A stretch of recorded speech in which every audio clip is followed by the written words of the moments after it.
I wanted to get a better understanding from Wolf and Micah about what holds you together as a couple in a world of like such fleeting allegiances and trust being such a major issue, and emotional maturity. And amongst young people, I don't know, it's really interesting.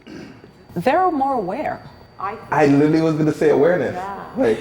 Like all I had. Because there's sometimes things will happen, and like Micah knows, like I'm a little paranoid. I've been through some really bad relationships in my time. I've been through an actual abusive relationship, and as a man, it was hard to talk to other men about it. So they were like, my album is very much R&B, and I had songs that I was talking about stuff, and the older men were like, yo, it sounds like a gal should be singing this. And I'm like, yeah, but you've only met one woman and you're married. You don't know anything other than that, right? Yes. So I was like, this is what I went through. And when I opened up to them, they were like, yo, I didn't know. You know what I mean? Right. So because of that, I'm always like, is it safe? Right. What's happening right now? Like I'm like, you know, when people don't know what's going on, but they actually don't say it. No, I say it. Okay. What's going on? What's going on? Yeah. I'm confused. You know what I mean? And one thing I'll say it, and she'll be like, yeah, we should pause for a second. Cause what's actually happening? What's actually the problem here? Right. Who's in their feelings right now? Why are you in your feelings? Let's have a conversation about that. Okay, you're not ready to have this conversation? We're gonna pause and come back. Let's watch something. Let's brighten the mood. Okay, boom, let's get back into this conversation. So your you have to ability take a break. to do that is what holds you together. Yeah, because there's so many things out there that like people laugh at, but they don't take a moment to be like, why is this? That's not right. Me? Yeah, no, we don't call things that are. They don't call things that are out. wrong. Why? Like random thing. This woman posted on Instagram that she went in her son's bedroom and she found a sex toy.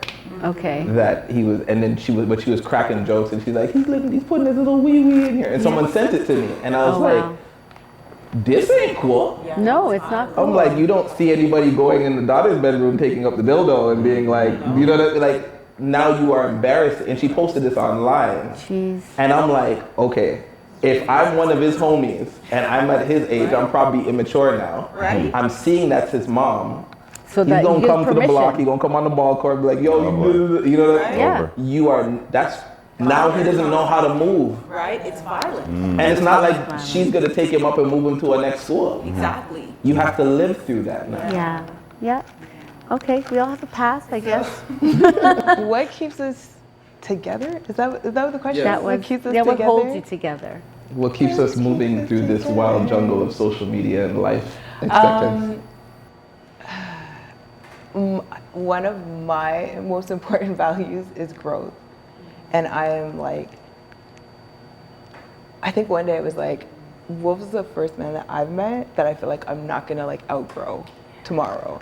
And that feels amazing to me. Like I will show up every day because we grow together. We're like, one of the first, probably the most often, Wolf will just ask me a question about what I'm saying. And I think a lot of times when I'm speaking, people don't ask, but Wolf will be like, I don't know that word. What does that word mean? Yes. Right? Like, I've never heard that concept. Explain it to me. Like, we have to stop here. Like, we have to talk about this first, then we can come back to this conversation. Right.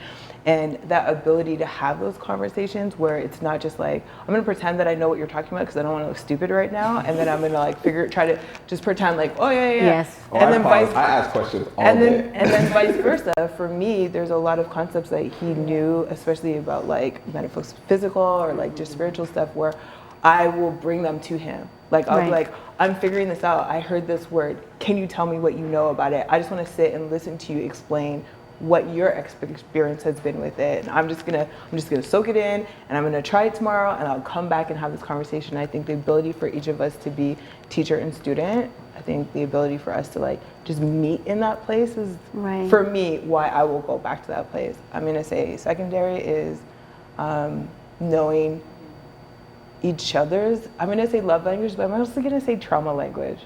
I think Are there trauma languages also? I just made that up. No, okay. But it makes sense. It totally makes sense. You'll be like, that makes sense to me. No, it makes sense. For me, it's like, I might say something or something might bother me, and I might start a dialogue, and he's watching or listening to the dialogue. It might be about him. I might be like, yo, you're doing this and I'm feeling this way about it.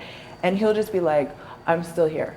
Like, I'm gonna be here. And he'll like give me a hug and I'm like, hold on, was I feeling abandoned? Is that what was happening? Like, I needed a second, Probably. but like, he can hear me saying that. I can't hear me saying that. So he's holding a space for your blind spot. Yes, and just like meeting me there. And I think vice versa. I think his things are different, but for me, it's the same thing. And I like try to, when I'm talking to couples, especially tell them like, especially if you are African American, part of your relationship is going to be reparenting. We didn't have great examples, and we are going to have to reparent each other. That's just a given. And like learning the skills to be able to do that is really, really important, so that when a situation comes, I think the one he gave is a really good one, but it was like, I'm not embarrassing him. I'm not disrespecting him in front of other people, or even when we're alone, like when he shares something, I'm like, okay, this is great. Like, I'm honored for you to share with me. Let me do what I think a parent would do in this situation, because you didn't have somebody interact with you about this topic on it. Like, let me reinforce that process for you, because after you go through it, it's like, you're fine. And it's like, oh, I'm good now. But you need that, because if you don't have that, that first experience is very traumatic. That will stay with you forever. Like, forever. Keeping a sacred space sacred is like not a thing. Exactly. These days. They get it. People hop online and start doing stuff, and you're like, but y'all weren't actually there. Right. And everybody's responding to trauma now, right? Yes. And it's You a got it. mass trauma bond. People online, a lot no, of they did this, and they're like, and you're sitting there reading it like, but I was like, if you are someone who doesn't, if you're not salmon and just go along with the stream, you're now someone sitting on the side like, why are they doing this? You get it. This doesn't sound right. And I wasn't in Everything the is so room with it. superficial and so yes, and constructive, it's you know? it's interesting, because you see, I actually, first of all, celebrate you two. Like, just celebrate it. It brings me such joy to hear the self-awareness, the way that the two of you are, you know, putting the input into building this sacred container, right? And what I think, we have to give us a little bit of celebration. I'm going to give us a little more seasoned folks some celebration, because I think we built the way for our children because of our journey into coming into knowing relationship. We knew that our kids kind of needed something a little different. And so you guys are showing up and I believe it's so healthy. It's healthier than how we are. However, the work then begins for us to know how we can now exhibit and be the role model for that behavior. And I think for us in our generation, we're you know, we have got some things that may be patterned, you know, and we're learning how to restructure. We're learning how to make that work, because I guarantee you that what you just said about Wolf being where you know you will never outgrow him, that is exactly what it is with O.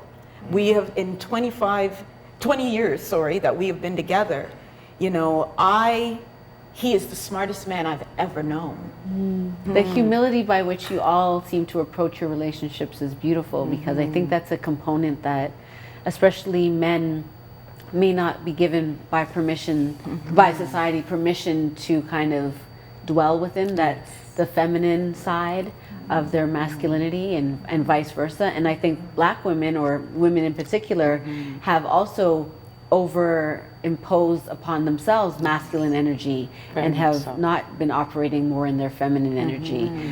So I find that interesting. I hope we have all learned something about what it means to be yoked, whether you're a Christian or someone with a strong moral authority, or a person who reads just vibes.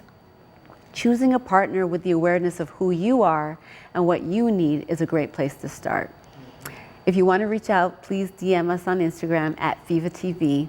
And as I say at the end of every show, someone wise once told me that the best way to eat an elephant is one bite at a time. This education and relational wellness around sex and how to interact with each other is that elephant. So whatever you need to do to make sex and relationships great, do that. We'll see you next time on Late Night Cocktails.